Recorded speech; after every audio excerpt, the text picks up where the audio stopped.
And the Oscar goes to...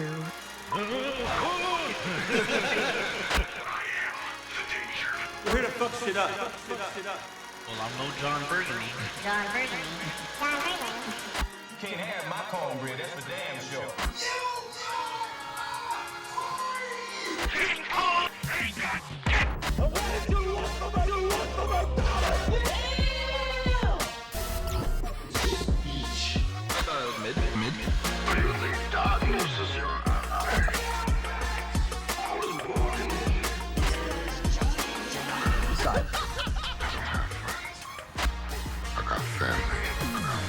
And now for our feature presentation.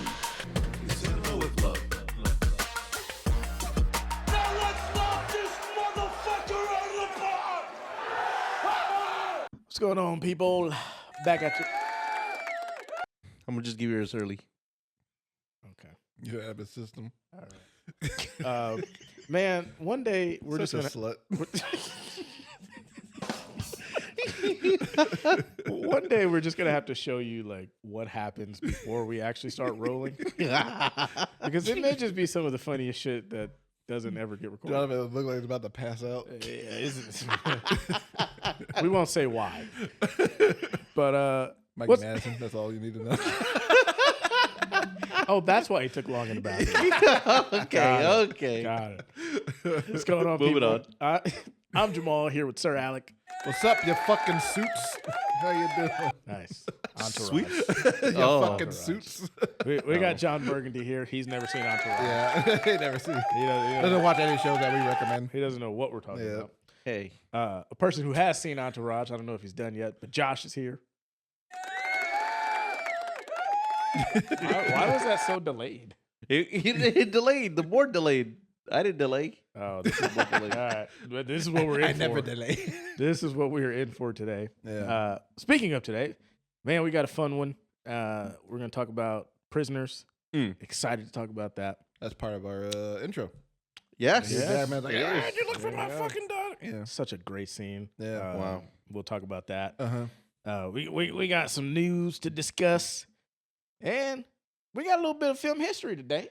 It's another banger like last time. Oh.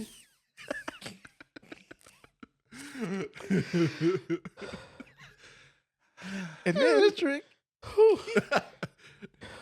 Pass it out. But He literally goes to sleep like. just wake up during film history. But what have you guys been watching? What's going on? What do you got? Actually, I'll start. Yeah, you start. You go ahead. Damn. I feel like you haven't started in a bit. I Yeah. finished Righteous Gemstones, You never start. I did too. and I was thoroughly satisfied. What a sweet ending.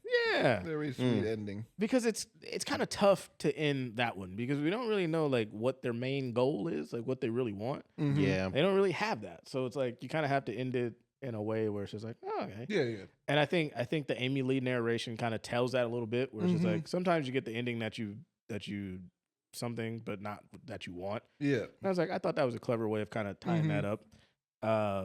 Obviously, Prisoners. Yeah. I've been watching The Studio. That's really good. Did you watch the latest one? I did. The Golden Globes. That was, I want to thank Sal Saperstein That real was quick. hilarious. That was a great running bit. I love that because like Sal was just like, oh man, what table are you guys at? Yeah. He's all the way in the fucking back. And I just thought it was interesting, kind of just like showing like the workings of like those things. Oh yeah, yeah. And then if you guys don't know like what they do with The Studio, they kind of talk about like the show and like the shot of it. And so they said that like they had to recreate the Golden Globes, and then It looked like it too. yeah, Like it looked realistic. Wow. To what it looks like on what we see on TV. and it's crazy because like that's like where they shoot it and all that Yeah. stuff. That room is like pretty tiny, Oh, really? but like Yeah. you look at it on TV and you're like, oh damn, It looks like, huge. Yeah, I think the Oscars. Do they use a lot of mirrors or something? No. It was Oh, like just how they shoot it. It was like Yeah. it's how they shoot it. But mirrors. Well, you know, because Well, sometimes yeah, if you no, put yeah, mirrors in the you can room, it looks extend. extended. Yeah, Yeah. I guess. But yeah, even like the Oscars is not like a big like area either. Like not That's a big crazy. venue. So Damn. It Yeah. looks massive. yeah, yeah. Mhm. All them lenses and And it's funny that because I was going to talk about that. So they shoot the show on like a 21 or 24 millimeter lens. And so usually, you know, like with all these cameos that they have, you want to punch in, you want to get your money's worth. They can't do that because it's super wide, and they try to shoot it as like one continuous take. And so the workaround was that's why they had the screen up there, and so they would use that to like get the close up on like the celebrities and stuff. So I just thought that was very interesting. Yeah, packed with celebrities too. Yeah. And they got like Zoe Kravitz was like obviously the main part. Austin Starr, is it Austin Starr? Austin Starr? The Homelander. Oh, Anthony Starr. Anthony Starr and Adam Scott. Yeah. Zack Snyder showed up for a little bit. Yeah. And Charlie D'Amelio, famous social media star. the greatest part of the episode. I don't know who that is. She's the like the social media girl that was at the beginning of the show. Episode, she's like, you're my camera view. Oh, okay. Yeah, she's like, I'm TikTok girl. I don't fucking know. Yeah. The Town. I finally watched that. Nice. Like a Ben Affleck film. Yeah. Yeah. Really good movie. Like that Jeremy one. Renner's pretty good in that. Yeah. He's great. Yeah, I'm so used to just seeing him in like Marvel, so seeing that was different. Yeah, that one See, surprisingly really good. See, that's the bullshit of Marvel, because like, Jeremy Renner probably is like one of the better actors working today. And then like same with Mark Ruffalo, but then like you see them in their roles, kind of like, oh, these motherfuckers are boring. Yeah. But then like you see them outside, like, yeah, you're fucking great. It's like, oh, they're amazing. Yeah. Wait, sorry, not to go on a fun tangent, but did you hear what Jeremy Renner said about season 2? Oh, and the all Hawkeye that payment thing? Yeah, that's ridiculous. They did not want to pay this man more, or they wanted to pay this man less, coming to a show, the show that he's the star of. Basically paying him half. He was like, oh, so I got ran over, so I'm half a Jeremy Renner. Well, yeah, that was what he said. It's like, but yeah, it's kind of crazy out there, like, just like belittling this guy, because he's been there since like damn near the beginning of the MCU. So it's kind of crazy they like try to like lowball him like that. It's fucking Marvel for you, man. Yeah, I don't like those motherfuckers. I watched Companion. Nice. I thought that was pretty solid. Yeah. I watched Terry, which is it's got John C. Reilly. Yeah. And it's like about this kid, this high school kid, and he's fat, so they bully him. As it goes. And then like some crazy stuff happens. He's got like a weird friend. This girl comes over. I won't spoil it, but yeah. Terry, if you guys want to check it out. Is it a comedy, I'm assuming? It's like a dark comedy. Oh, okay. Okay. I watched Havoc. I thought that was really good. I agree. Which one's Havoc? The one with Tom Hardy, the new one. Oh, yeah, Netflix, directed by Gareth Evans, the same director of the Raid films. Wow. Yeah. You talk about some fight scenes. Some shit went hard. Some of that shit in there is brutal as fuck.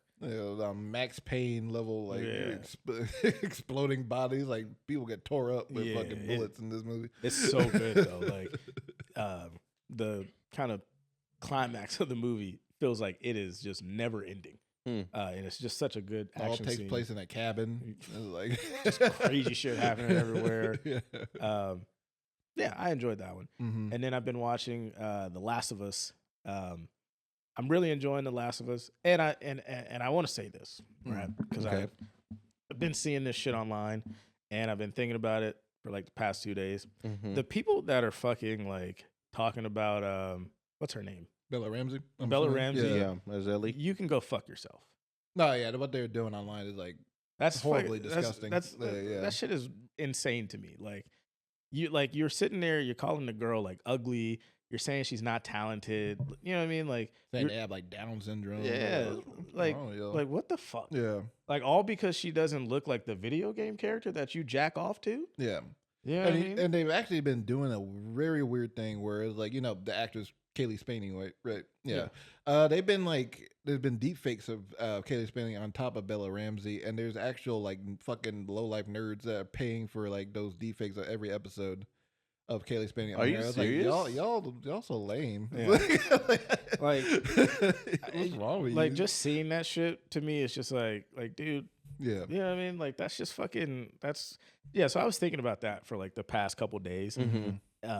Like It's just like I don't understand how you can sit there and just run down the girl because she doesn't look like the video game character. Yeah. Like what are we doing?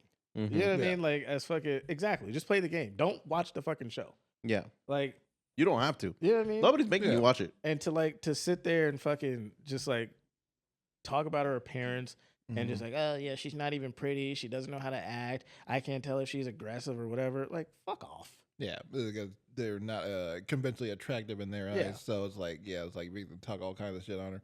Yeah. But it's like Isabella Mercedes Dina looks nothing like the fucking how she does in the video. Yeah. No one, I never hear any complaints on her. Nobody because, complains she's anything, yeah. she's Yeah. a conventionally attractive woman. So it's like, what? It's like choose a lane. It's Yeah. like, yeah. Like that was just pissing me No, off. yeah, I agree. Because it's just like she is amazing in that show. Mm-hmm. Like absolutely fucking amazing. And it's like to just sit there and just fucking dog on her for that shit to me is fucking dumb. Mm-hmm. Jamal came with an agenda. No, Said it with his chest. I love it. Yeah, because it's just like these people are fucking and the thing is these people are gonna amount to nothing in life. Yeah. And they're the ones sitting there fucking talking shit Yeah. on her. Like what have Yeah. you fucking done? It's like that weird anti-woke crowd. Yeah. Man, like, it's the education of The Last of Us. You're fucking dumb. Yeah.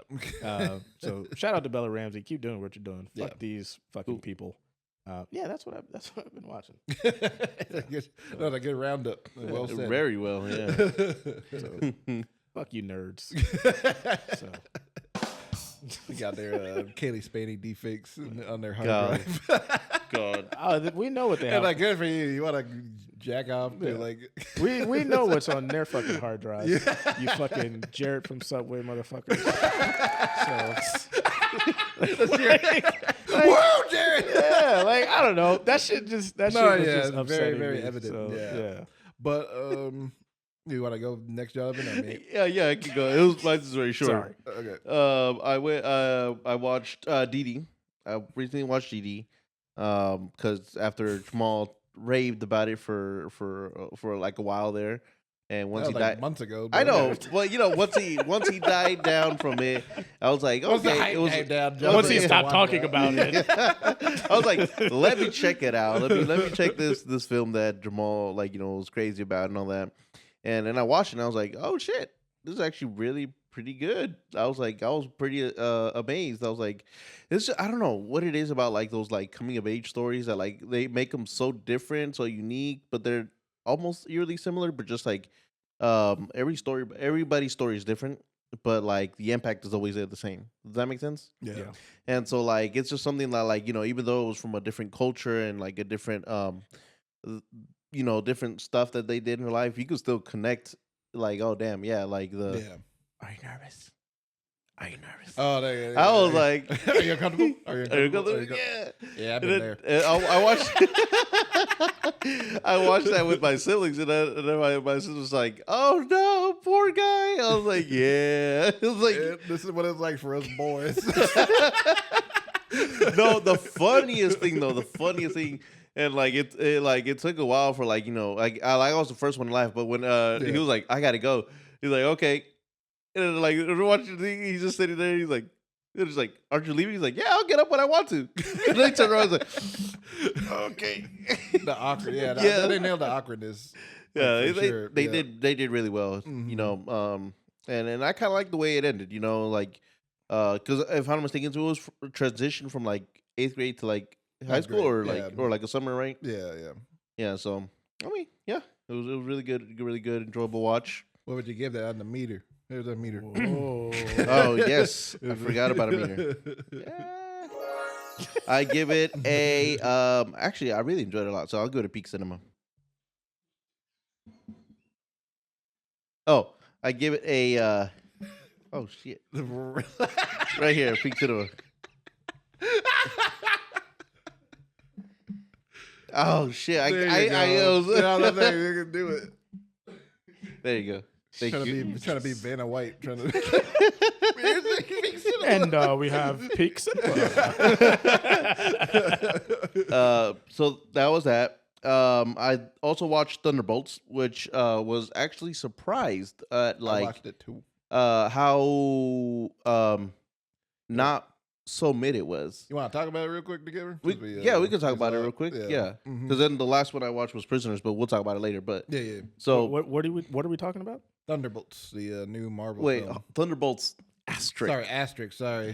He Well, got it. yeah. Well, Everywhere. Well, do we call it by the actual title now since they spoiled it anyway?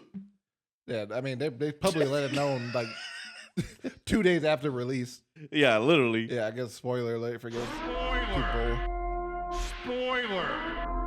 The actual title of the film is called The New Avengers. Yeah, That's the asterisk part of it. exactly. Yeah. And Jamal's like, oh. No, I just set that up. No, I know. Oh, no, yeah. It's like, oh. Jamal, did you know before? Because let me guess, you probably didn't even watch it. Okay, but did you know that Did I know what? that they were like the New Avengers? I saw it like on Reddit. Or Yeah. something. See, yeah. Or They're like IG. quick. It was like asterisk, and I didn't know. I thought the shit was fake. The title? Yeah, Yeah. like asterisk New Avengers, and then once I saw like they started changing billboards and shit. Yeah. I was like, okay, I guess. I don't know. Yeah. But we're going to talk more about the director later on of Thunderbolts. Yes. Sorry, the New Avengers. Yeah, foreshadowing right there. But what did you think of it, John? Man? I gave it a. Oh, you got to go back. Yeah, we gotta go back. I know. Get a hold door, and then I give it a mid peak. Okay. Yeah. So right between the DeLorean and Spider-Man. Yes, right there. So it was a mid peak because it wasn't like mid or like bad as bad as like the previous ones have been. Yeah. The Captain America was all right, but it was right there in the mid. Like I just couldn't get through it. Captain Really? America, that was ass. And well, I mean, I didn't want to like be mean, but like I mean, it was pretty sorry, mid. you can't be mean to this $400 million movie. Sorry to my corporate overlord. I give it a mid. I mean, it was a decent watch, I guess. I don't know, but Thunderbolts, I came in with super low expectations. I'm pretty sure just as much as everybody. But to my surprise, I was like, there was a lot of like funny, good moments where I like literally was cracking up. I was like, okay, this shit ain't that bad. These jokes are actually some hidden. Jonathan just laughing at all the depression. Oh, Yeah, like and he then- did, like he did when we were talking about it. That Hold one on. Wait. What I enjoyed is that they finally said something. If that makes sense, they finally said some real shit, like about depression and like how the way they I guess show it and all that. I'm like, oh, that's pretty cool. That's pretty interesting, and like you don't really see that in like superhero films like that, especially not in Marvel. So No, yeah, for sure. So got it right. So when Got I talk about my depression, I got to make sure I have superheroes. Got to make sure In the Florence Pugh story. is playing you. Got it. That'll keep him awake. Mm-hmm. All right, continue. 5-foot blonde lady. Yeah. In the, Yeah, my struggle was not entertaining enough. For him. Got it. your struggle is always entertaining. Okay? It's okay. But like you said, my expectations were on the lower side. Yeah.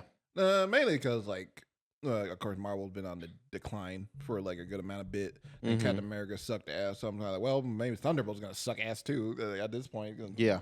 They were kind of made around the same time ish, like a Damn. bit. But yeah, I watched this one. Of course, they got like real good actors in it, like Florence Pugh is always like gonna put in great work. David Harbour is usually very good. Sebastian Stan's probably like one of my new favorite actors, like working right now. He's been like doing a really good work. But yeah, I was surprised by how, I don't know, it felt like an actual movie. Like like I don't know, like the fucking 100%. the bar is so low that it's like, oh wow, this feels like like wow, this feels like an actual movie. They like raised it up a little bit. They filmed on actual locations and like they. Oh, did they? Yeah, they did. Yeah. Oh, okay. Yeah, no greens. No, of course it's gonna be green screens. Yeah, But but yeah, they filmed on actual locations. Like the set design looked nice, and there was actual like they followed the actual theme of the movie, depending on like even if they like didn't go all the way there with the depression stuff. Yeah. For a Marvel movie, that's like a lot. Yeah, exactly. That's like very good. Like I mean, you get at one point you get like Wyatt Russell as John Walker, He was like Yes. when you see his like his past and like his That his one's depression, insane. yeah. Yeah. And then like he's damn near like walking off the what do you call it, the elevator shaft. It's like, oh wow, this man just damn near committed suicide like at a certain point. Like that's kind of crazy.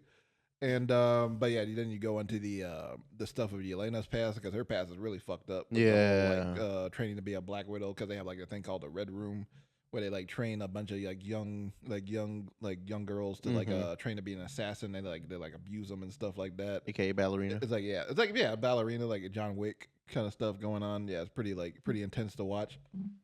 And then just in case you didn't know, they have guns.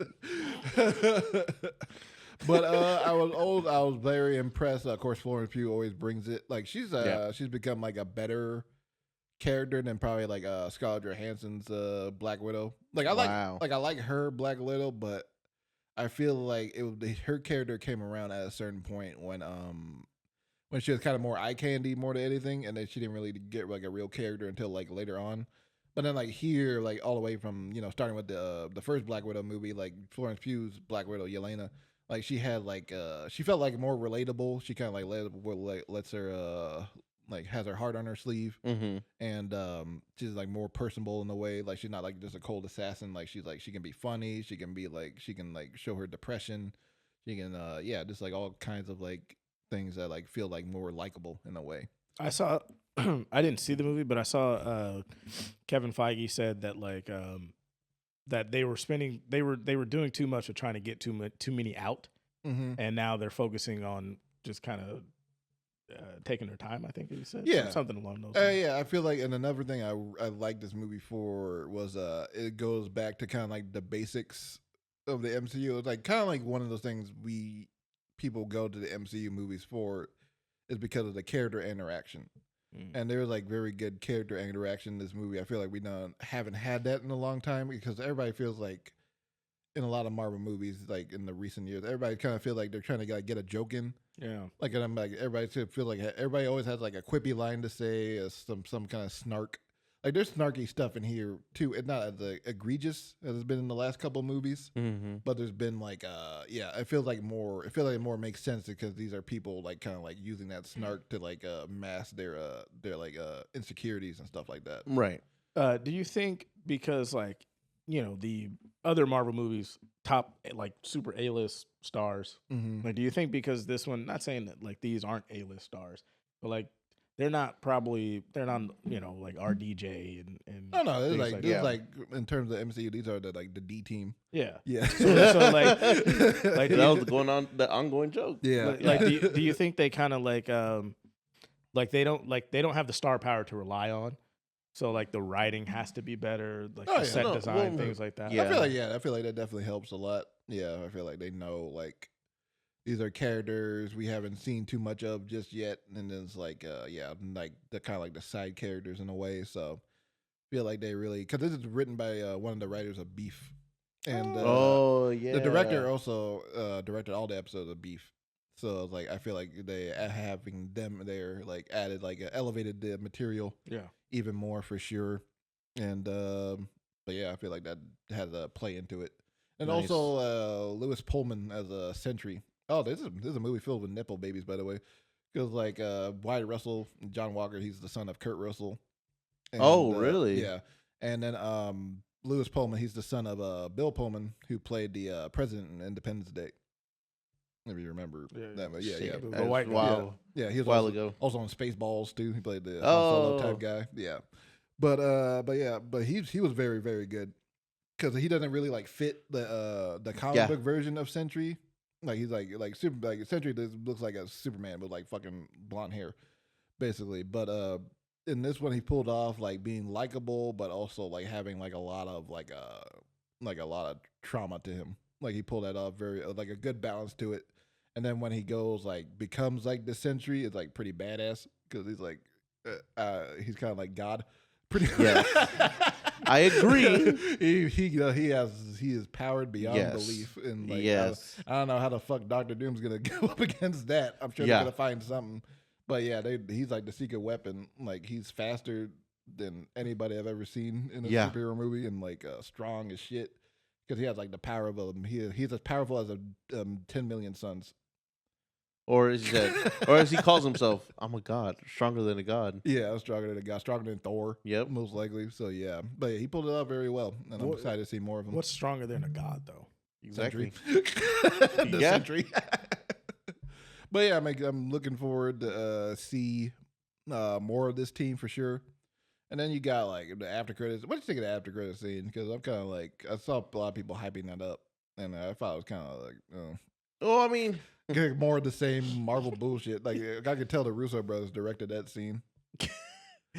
now I could be mistaken, but I actually believe that's going to be part of a scene in like. Oh yeah, it's definitely in gonna be Endgame. like, definitely a scene from 'Cause Avengers. You the know next how like Avengers. they showed the little bit of a scene in about like Civil War when they announced Civil War, Yeah. and they showed the literal exact same scene with like what is it, like Captain Rogers and like Bucky and like they're talking about Falcon. yeah. So I think that's all it is. It's just a scene from actual Endgame or something. Mm-hmm. But I mean, I don't know. Like I was a little bit excited, but like now I feel like it gave away in Fantastic It just Four. felt like was a scene that happening. felt like a completely different tone to the Yeah. rest of the movie.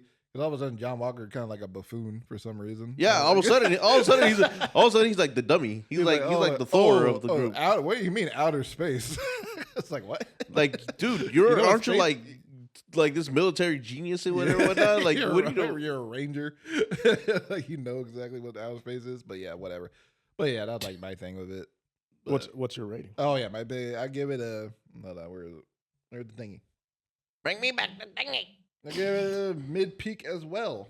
Yeah, I enjoyed it more than I thought I would. exactly. Still not like I want to say like it's a top tier Marvel movie. No, Probably like no. I don't know, maybe in the top 20 range. I don't know, Yeah. something like that. But I have to see my ranking because I got my ranking on Letterboxd. But yeah. Nice. Shout out Shout to out to oh DP, yeah, Andrew DP, Dross. Andrew Dross. He did a great job. That's the same cinematographer from The Green Knight. That's a really good well Green shot Knight. movie. Yeah, of Dev Patel. Ah, Josh, what's your rating? we know you watched it. No, you watched it like opening day. I know but that. yeah. I mean, Mid peak? Mid-peak, Okay, yeah. We all enjoyed it. I've been rewatching Eastbound and Down. Hell yeah. Hell yeah. out there, Motherfucker, you sit up in the Okay. seat now. after Gemstones, I was kind of like, oh damn, I'm gonna miss that McBride humor. Yeah. I was like, I'm gonna rewatch it from Eastbound. It's been a long time since I watched it. That show was so fucking funny. Shit is hilarious. It's like That shit is absolutely fucking hilarious. Will Ferrell, probably the funniest Will Ferrell's ever been. It's like obey your master, obey your master. You're lesser than. I was like, I'm old South. Straight What's going plantation on? over there, for sure. This is the character of Stevie. Is probably one of the greatest. Cause oh yeah, but for people that don't know what Eastbound and Down is, the Danny McBride show that used to be on HBO, and he plays a baseball player, this cocky baseball player named Kenny Powers. Kenny Yeah, fucking Powers. Kenny motherfucking Powers, damn right. And and he gets in some bad behavior, starts doing drugs and shit. Then he gets kicked off his baseball team. So then he has to move back to his old childhood town and move in back in with his brother and his family. Then he gets a job as a gym coach, and then he's like trying to find his way back into the big leagues. And a lot of shit happens on the way for him to like get back into the big leagues. And he has a little crony. His name is Stevie, and it's like his weird little weird little minion that like does everything he does, everything he says. Yeah. He's And ride or die. Ride or die for anything he does. Like Kenny Powers gets into a car accident. You'll be like, no, Stevie, you got into the car accident. oh shit. And Stevie's like, will wait, fucking- no, I wasn't driving the car. Like, no, Stevie, you were driving the car. And Stevie's like, yeah, I was driving the car. Never mind, Kenny, I'm sorry. He's like the ultimate hype man. Yeah, he really for fucking Kenny Powers. He really is. And I love their that character dynamic and everything. But yeah, it's a really funny show. And it lasted for 4 seasons. And the finale was like one of the funniest endings ever to it for a comedy show because it's so ridiculous. I love when he Nice. goes to Mexico Mm-hmm. and he meets the little guy. El Kenny Powers? Okay. Your son kidney powder. Kidney powders. But like he meets like this little midget, and like the little fucking the dude's like just fucking hilarious. He sets him up. He's like, "What the fuck is this? A double cross?" Yeah. He's like, "Fuck you, man." It's like this shit is fucking hilarious. That little dude that pops up in like a lot of movies too. It's like he played like the what do you call it, the Oompa Loompas in that Tim Burton Really? what's it called, Willy Wonka movie, Charlie and the Chocolate Factory. Oh, Yeah. he's Yeah, I can't he's a even funny little imagine dude. him as like. They go. I remember, like they go to a game in Mexico, and like some guy's just sitting there watching the game.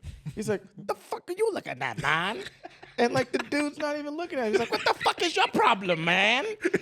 And he's like, he starts pouring his fucking beer on his head, and Kenny's just like, "Yeah." It's like, what the fuck? He's a is mean going little on, man. Oh god, but yeah, great shows. All of Dave McBride's shows are great. Vice Principal is also fantastic. Vice Principals is amazing. Oh Him and yeah, you've Walton. been trying to get me on that. Him and I need Walton. one. I mean, if you like Roger Gemstones, you're definitely gonna Yes. like Yeah, Vice Principals. that's Like, him what and Jamal Walton said. Goggins are just gold together. And Yeah. I think Goggins is better in Vice Principals than Jim Stones. His character, Uncle his Baby character Billy. is really funny. I love him as Uncle Baby Billy, but as the vice principal, he is fucking hilarious. Like, what you talking about? What you keep looking at your phone for? Ain't nobody fucking calling you. the one where like he's in the kitchen with his wife and his mother-in-law. He's like, Oh yeah. I bet y'all be real sad if I fucking killed myself right now. It's like, what? The sass of everything he delivers. and he like looks at everything. Like, stop wearing that sweater vest, Gabby. You look like your fat ass. Your fat ass Just Gabby. like fucking hilarious. But yeah, great shows. Shit, my team just. We're talking about vice principals. We're gonna watch Changes. We're gonna watch Changes. Oh yeah, then I watched Black Bag.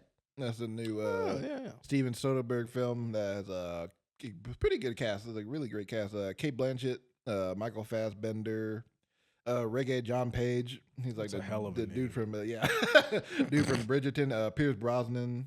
I like how he's that dude from Bridgerton. Yeah, the black dude that my mom likes from Bridgerton. And Pierce Brosnan's in the movie, and Naomi Harris. So, wait, what happened? No, I just thought that was funny. I'm sorry. Why did it go quiet? No, I just thought that was funny. Yeah, but this is like a really slick 90-minute spy thriller, and it's like Michael Fassbender and Kate Blanchett play like husband and wife spies, and like they're like pretty world renowned for being like the top tier spies. Right. And then like all of a sudden something happens to like a friend of Michael Fassbender's, and the agency that they work for. I think that Kate Blanchett's like a double agent. Oh. Yeah. So very interesting premise, and it goes from there, and everybody's kind of like questioning one another, and this is like a very tight, well made film. And it's like it's kind of like in and out, very well done, very well shot. Steven Soderbergh's one of those like maverick guys of filmmakers where he's the director, he's the editor, and he's his own cinematographer. Oh. So so he pretty much does everything. So he's like a real like Triple paycheck. Yeah, yeah. So he's like a true like independent get that, though? filmmaker. So I would assume so. Right? wait, what? I would assume you're going to get paid for all three. Yeah. Yeah. Mhm. Okay. I thought they were like, oh, you get the Listen. package deal. Listen, we love making movies, but a motherfucker ain't going to do that shit for free. I ain't editing this for free. But yeah, very well made film. I would give that I'll give that a peek. Wow. I'll give that Okay. a peek. I really enjoyed it. I remember when I was talking about it in like Jon Burgundy a while back. Like, I don't think it did that well in the Not box office. super right? well. Yeah, that's Yeah. one that a lot of people thought should have done better. But yeah, I see Okay. why it should have done better. It's like feels like a movie we don't get too much of anymore. Just like a cool I'll have to check it out. yeah, tight thriller. That's really good. Cool. And then I watched this movie called The Homie, and that's it's like a documentary. It's a super short like documentary, like 68 minutes. But it's about like these artifacts that get returned to West Africa, and it's like because they were taken like centuries ago by the French. But they do like a really interesting thing where like we see like the transportation artifacts, and like the director decides to give like voices to the artifacts, Oh, okay. and there's like and they sound like remember how they do the voice in Dune? Remember when they do like the when they're like doing like the kind of like mind control? It's kind of like kind of thing, like kind of like deep, or like the beginning of the movie where it has like the narration where it's kind of like yeah, kind of sounds like that. Okay. But it's really very cool, and yeah, it's kind of like explaining like kind of like how their feelings of being like stolen, and it's being like stolen and like given back to the country they came from, and kind of like feeling displaced in a way. And this is a documentary? Yeah, the documentary, and I think I watched it on Mubi. When you said it, first thing I thought it was Killmonger. Oh yeah. His scene. Yeah. It's kind of definitely like has a little bit of that kind of like colonization and everything. And So, then I know some Marvel. I know Marvel stuff. I know some of these guys. But yeah, this is definitely one I recommend. And then there's like the whole scene where it finally comes to the back to his country. And then like there's like some people that are kind of like, well, I don't know what to do with this because like I'm not really like all that connected to the culture of like this is where this is coming from. Even though it is part of my culture, I'm like I have no real big interest in it. It's like, do we really need it in a way? It's a kind of like that disconnect with like your culture and everything. So yeah, it brings up a very like interesting topic and like in terms of like the modern day, like how we interact with the past and everything. Nice. But yeah, very well made. That was directed by Matty Diop. And Nice. I'll give that a peek. Okay. Like, I'll damn near probably if I watch it a second time, I'll probably give it a peek cinema. Okay. Mm-hmm. All right. Very very good kind of experimental documentary. Right. Well, you know what wasn't experimental? Yeah. This next segment. Because we know what this bitch is about. We do. Do I?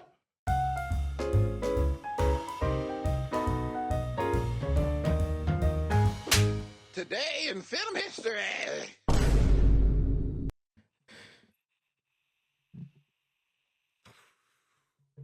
Film history.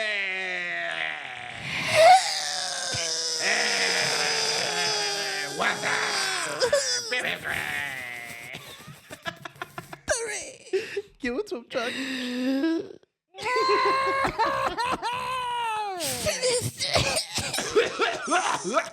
History, bitches. Fuck.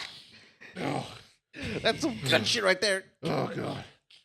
Okay, I'm ready. Film history. Film history. Yeah. Yes, today in film history. Oh god. Okay. Buckle your seats, folks, because this is another slap dash of film history right here. That's right. Oh, can I get a film history. May 11th in 2018, Netflix released The Kissing Booth. Oh my God. I am so sorry, y'all. I don't know why Shit. I don't know why we've been getting these dry weeks, but What the this fuck is stars Joey King, Joe Courtney, and Yes. Jacob Elordi. King Jacob Elordi. This is before Jacob Elordi became the man we know him as today. Look at that haircut. Yeah, that Look at the shame in his eye that he's had to do Like, that I have shit. to do this. God damn. He's been pretty outspoken about his hatred for these films. Yeah, Really? Yeah, yeah. He did 3 of Distance them. yourself. Yeah, he did a whole trilogy. He dude. did 3 of them. Yeah, the whole. Wait, there's a trilogy to Yeah, this Yes. shit? Kissing Booth trilogy. I watched the whole thing. It's amazing. It's like no, the Kissing Booth like one of my favorite guilty pleasures. Right. Because it's like so bad, but also like it's like the movie the world of the movie operates on its own like wavelength. Yes. Like it's so weird. Like you've seen them, right? I've seen a couple, yeah. I bet you did. Okay. I did not watch them fully. I watched some parts of it because my sister was watching it, and I was like, okay, what are you watching? Yeah, you're watching Joey King and then Jacob Elordi, who's like this massive man, just like with this short woman. It was like Jesus Christ. But I'm literally crying. but no, this movie is I think it's like one of Netflix like bigger like original films. Yeah. Like so One of the got ones a I hit trilogy. for sure. yeah, like one of the ones that hit, and then like the next two came out during like the pandemic, so it kind of got a lot more views because of that. So yeah, but sorry it's been dry for film history the last couple of weeks. Yeah, You're bringing us peak. We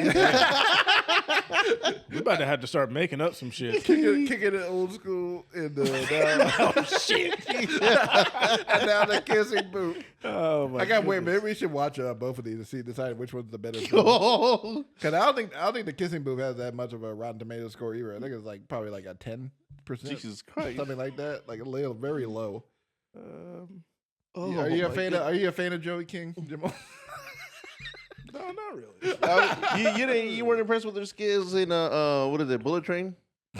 Oh fuck, I forgot you. Were Yeah, doing, I exactly. see. There you go. doing that terrible British accent. Yeah, exactly. No, I'll pass on that. Oh, 17%. 17% Yeah, on but Rotten there's Tomatoes. something Put absurdly some low. respect on their Rotten Tomato score. Somebody tell me that Kicking the Old School is probably the better film. Actually, did we say their score? Kicking their old school score? Yeah, we did. yeah, it was on the it was thing. like 4%. Oh, okay. Because I was gonna say let's guess it, but 2%. Yeah, 2%. Jesus. Ah, damn. Hey, Wait, that Alec, means you like were generous. that means one person liked it. Jamie Kennedy. I was like, Jamie Kennedy's like, yeah, positive review. Yeah. But yeah, that's our film history of the day, the kissing booth. Well, I kind of almost feel like, damn, we wasted a good film history intro on that one. No, that makes Hey, it better. That's it's very fitting. film. of the- That's right. true. That's true. It's film history, damn it. I mean, hell, that may have been the greatest film history opening that we've ever had. For the fucking kissing booth. Got your little hinty sound, hey, sound man. bit, and then now we got the kissing booth. Oh my god. Well, Can this God. episode get any better? it's film history. Film history, There it baby. is. Hopefully next time we have Actual good real, shit. Actual real film. Something worthwhile. Something, yeah. Hell, I don't even know how we can segue to after that. It's like left a bad taste in the mouth or something. All right, Jon Burgundy, clap your cheeks real quick. This is the news. Jon Burgundy. Jon Burgundy. Jon Burgundy. This is news with Jon Burgundy. Bitches. Recording. Oh, and speaking of the devil. Oh shit. Wait, I didn't have that up. Oh, okay. I was gonna say, what the fuck? At least it wasn't Mikey Madison. Just like, oh look, we're back to the WS Oh, with shit. Jon Burgundy. Oh shit. I like how you're talking about like, oh yeah, I need to crop this image of Mikey Madison. It doesn't turn out like this. It's gonna be even more cropped when I show the. There you go. There you There go. Let's go. Let's go. Okay, so today, Jon Burgundy news. Let's go over the box office reports. I'll never bitches. get over the little popcorn men. That's us. I'm They telling look you. so, Welcome to they the look so theater. happy. They look so happy to be in each other's presence. Yes. That's gonna be us one day. Yep. All right. So, number one for the week of, I think this past weekend, May 4th through. No, last weekend. Yeah, last weekend. Yeah. Sorry. We have number one, Thunderbolts coming in at 74.3 million. Oh, sorry, Thunderbolts asterisk. Asterix. Well, the shit. new Avengers. Could you Part tell? 2. Could you tell where they want you to watch it at? Because I don't know where they want you to. I don't know. It just Dolby? says- Fucking. Yeah, I I don't think know. so. Fucking 720. Like, what the Yeah, fuck? I don't know. Something like That's yeah. actually bigger than the fucking How do you? title. Yeah. How do you make that fucking bigger than the title? That's hilarious. The fuck? IMAX. Marvel Studios IMAX. That's a new team. How do you make That's actually true. Yeah, I make didn't even. IMAX bigger than I the did- fucking title? I did not even realize that. That says That's Thunderbolts. crazy. That is insane. Marvel Studios IMAX. They're all just fat. You can't watch them in regular because you got to watch them in IMAX. Yep. Then we got number two. We got Sinners coming in at 33.1 million, which damn, not bad. a Not bad. 40x. Yeah, Yeah, like yeah, like and then 40 40x fucking Minecraft. 40x Minecraft. Like, what the fuck is going on here? I can't imagine watching that in 40x. That's a really strong number for being like Yeah. pretty much a month into the release, right? We're like Yeah. pretty close there. Yeah. Sinners Yeah. or Sinners.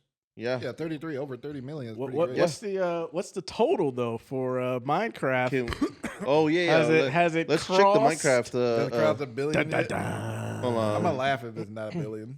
I feel like the We're chicken getting- jockey we're getting- shit We're getting into the real shit now. Yeah. Like, If movies it- are starting to come out. It's gonna slow down. If it hasn't hit it by now, Oh, 900. so is it done for? You think, Alex? it's done. Yeah, it's not gonna get It's another done 100. for. That'll be. I mean, we tough. got Lilo and Stitch coming out She coming soon. That's gonna take all the kids' money. I feel like that chicken jockey shit kind of hurt him Yeah, because people was like, I'm not taking my kids to see I that. am not gonna get from Yeah. the popcorn and defecated on by weirdo. defecated on. I mean, there's some weird shit happened in those theaters. 1 week, 100 million. Who the hell just like defecates and then Jack throws Black, that shit? Jack flings Black that had to suck a lot of dick to get to Fucking that 100 million. Momoa just buys out tickets and shit. Yeah. But yeah, I don't think it's gonna break that billion. Sorry, Josh. Well, stranger things have happened. If I do say so myself. Cause yeah, like, there's some other movie coming out this month, isn't there? I know there's like Lilo and Stitch, of course. Yeah. Inflation. He blames on inflation. They're probably gonna like release it a bunch of times before they hit $1 billion. Yeah. Yeah. It definitely Definitely, seemed yeah. like it would have been one to hit $1 billion. Mm-hmm. Yeah. But yeah. Chicken jockey Crazy. shit. I mean, Movie's not that Sinners good. is still going strong though. What did they have? Yeah. 33. They were at 33.1 million. Sorry. Alright, Yep. Yeah. That's Yeah, not too especially bad. going up against the Marvel movie. Yeah. Exactly. That's very impressive. Yeah. That's what I said. I do Uh-huh. like that poster too. That poster is pretty sick. It's Yeah. pretty sick. I can actually see the title of it too. Yeah. Like, You know, it doesn't just say IMAX MX Sinners. or 4DX. I wonder what made them do that. Like, Yeah, I don't know. It's like promotion. It's Yeah. like, see this in IMAX, even though Sinners is by far the superior film to see in IMAX. Sinners Worldwide, 283 million. Not too bad. That's really, Yeah. really Not good too for an shabby. R-rated horror film. Yeah. But yeah, what's the other? All right. Then we got Sure. Minecraft 13.7 million. Yeah. Then we have The Accountant 2, Oh, or The Accountant Squared, as I heard The some people Accountant call it, Squared. Accountant coming at 9.5 million. Yeah. And then we have Until Dawn coming in at 3.8 million. The Accountant Squared seems like that should have just been like a Netflix. Probably could have been. Yeah, I like- mean, I think I they haven't just seen wanted it like yet. just Mhm. some release money. No, I'm nothing against that, but it just seems like it was was fun. fun. It was actually a pretty good watch. I mean, I haven't seen the second one, but the first one was pretty good watch. So I did like the first one. yeah. I haven't seen the first one. I think he liked the first one. I would say. I think The yeah, first it one. was. At first, when I was like seeing all the trailers, and I was like, I don't think it's something I would like. But then I actually watched it. I was like, oh, this is actually pretty decent, good action. I'll probably check it out. I think it's on Yeah. Max still. Yeah. Ben Affleck, Bernthal. Yeah, Felt like a mid 2010s film. Oh, okay. Yeah. We feel like we It's need really more good. of those in theaters anyway. Mhm. Like, we don't have everything to be a blockbuster. We need more Yeah. parodies. Bring back the parody movies. I mean, Naked Gun's Yeah. coming out, so the reboot. you might of that, get your I should say. So, you might get your.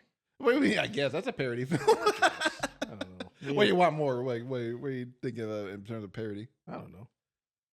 Liam Neeson, Scary Movie 6. Scary movies coming. I don't know. Liam Neeson had said some weird shit Oh yeah, a couple years ago. Yeah, that's true. So That's fair. I can do without that white man. Yeah. So I've taken it up to here with him. So Oh, Ah, I yeah, that was- got it. Yeah, there you go. yes. Yeah, we're gonna. Oh, okay. Oh. No Moving on. transition. Sorry, because you guys were in a tangent with Liam Neeson. No, I we was like, I weren't. don't know how do we. No, we weren't. Okay. So, Jack, is it Jack Schreier? Jack Schreier. Jake, how did you get Jake? How did you get Jack? Oh shoot! It's Jake Schreier. What is Oh his damn! name? Oh Jesus. Oh damn! I don't know Let me where. make sure I didn't put like Jack in the. No. I see You gotta Jake it on right the- here. Yeah, Okay, yeah. Jake. Okay, so John is fucked up. Yeah, I did. Cool. So Jake Schreier, forget that. Jake Schreier next in line for the new X-Men reboot. This man's so pissed watching it right now. My name's Jake. So, Deadline reports that Jake Schreier, known for directing Thunderbolts, is reportedly in early discussions to helm Marvel Studios' upcoming X-Men film. The Thunderbolts has been a critical and commercial success, grossing at $173 million globally since its release on May 2nd, 2025, and is the highest rated MCU film since 2021's Spider-Man No Way Home. Schreier reportedly has turned down direction offers from other studios to free his schedule for the film. Michael Leslie, recognized for his work on the Hunger Games, The Ballad of Songbirds and Snakes, is set to write the script with Kevin Feige producing. What do we think of this potential choice, and how do we think Marvel Studios will tackle one of their most famous properties? First of all, you gotta shout out the more because Bay Area directors be chopping it up right now. Because Jake Schreier, he's from the Bay Area, he's from Berkeley. Yeah. Oh wow. Yeah, and I think that Grand Lake posted like they were like, picture of him. yeah, Thunderbolts, Sinners, and that Freaky Tale. So it was like, yeah, that's cool. And he was like standing on a ladder or some shit. yeah, he was putting up the asterisks on the fucking Thunderbolts thing. Get to work. Yeah, get to work, Jake. we're gonna call you Jack if you don't.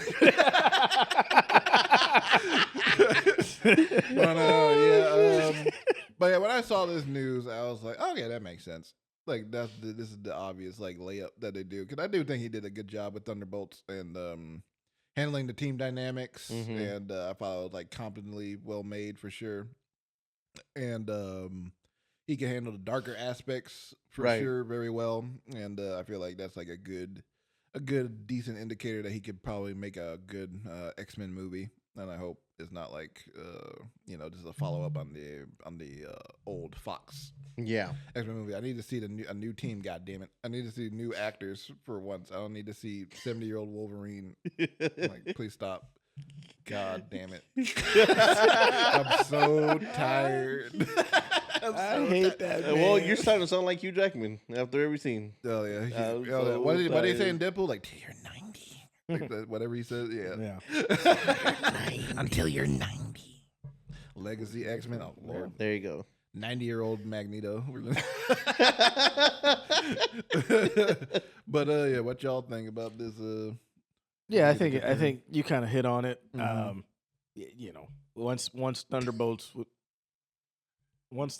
was a success, it was like, all right, buddy, we want you to do this one. You've been promoted. Yeah. So Because I heard he had turned down like some other like offers from studios in order to possibly take on this job. So I mean, I get it. Get the bag. Work on this bullshit for a little bit, and I mean, if I got an offer to do X-Men, I'd probably take it. I mean, I like X-Men. That's like one of my favorite properties. And the way you guys are talking about it seems like he did a decent job there. Yeah. So it seems like he should be okay. But yeah, I mean, this is kind of what Marvel does. They latch on to people and try to suck them dry. No Diddy. Like a vampire. Like a leech. Like a vampire. Like an Irish vampire. Like a sinner. X-Men asterisk. X-Men asterisk. It's Z-Man. X-Men X-Force. New Mutant. New X-Men. X-Men, about the X-Men asterisk X-Force or some shit. I don't know. Fucking X-Men asterisk. New X-Men asterisk. Maybe new X-Men? So fuck you. That's what it's called. Fuck you. Jonathan, what do you think about this? I mean, he did really well, like Alex said, with Thunderbolts, and that's kind of like, not no diss to them, but like they were the B hero or the D League, they were the worst of the worst. So for you to make something pretty good with like that or those characters, I'm like, wow, okay, yeah, we can trust you with doing something with one of the most like high valued properties, because I will say that it's a very highly valued property. Bigger than the Avengers to me. Like Yeah. that's like their main. Like obviously Fantastic Four started it all for them, but like Yeah. that's like probably like their most like cherished property for sure. How long has they've been sitting on X-Men? Like since like the MCU. Yeah, since they got it from Fox. Probably since 2019 at most. That's Like, crazy. Yeah. Oh, 2017. 2017. Oh, even further Wow. than that. That's shit. crazy. Yeah, that's like yeah. You know what I mean? They Like should have started working on these X-Men movies like the minute from they Get. got it. Yeah. What the fuck are we doing? You know what I mean? Like, oh, we're just gonna sit on X-Men, but hey, here's another Avengers. Yeah, that's what I'm saying. They should have What the like fuck? they should have took a break from Avengers, like build up the X-Men and Fantastic Four for But who do you think are gonna? I did see a rumor that they're looking at Patrick Schwarzenegger for the role of Cyclops. I can see that. Yeah, I can see I that. liked him a lot on the White Lotus. He's He got was very he's good. got a good build. Yeah, got a good build, tall, good looking, Yeah. and yeah, so Strapping shoulders. strapping young gentleman. Yeah, for sure. Like he looks like you just want to run your hands across his shoulders. Smiles like his father. Smiles like his daddy. Just doesn't have the accent. Yeah, it doesn't have the accent. Yeah, That's all it is. that's all it is. That's all it takes. But That's yeah. all it is. Who do you want to see, like in the X-Men, Jonathan? Do you wanna The see, new one? specific actors? Oh, yeah, I mean- because I want young people for once. You know what? I think somebody that would be a good implement to it. I don't know what character they would play, but an upcoming star for sure would be Mikey Madison. Well, hold on, because I would like. That's a good one, and I hate to do that to you. Sorry, but I would like to see. I would like to see Bow Wow as the Beast. Okay. Okay. Sorry, I'm sorry. I ruined your segue. I see beats in the background. Let me hold you.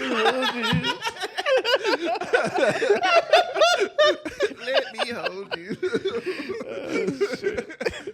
But who would you want as Mikey Madison as, like Jean Grey or? Either Jean Grey or what was the other character that was also Storm. no, not Storm. I'm sorry. Why is that? Why is that? Oh God.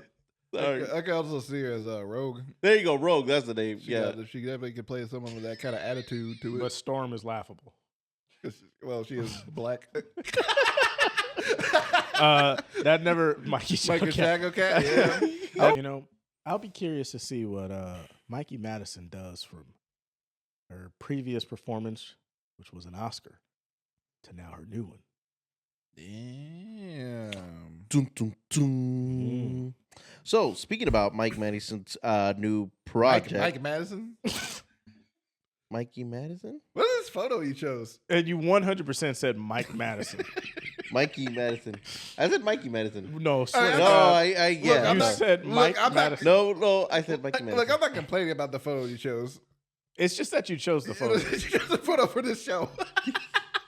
I was trying to find it. You couldn't find a picture of like rip her Oscar. It's like two different expressions too. Like, Exactly. I was like to show her range. Okay.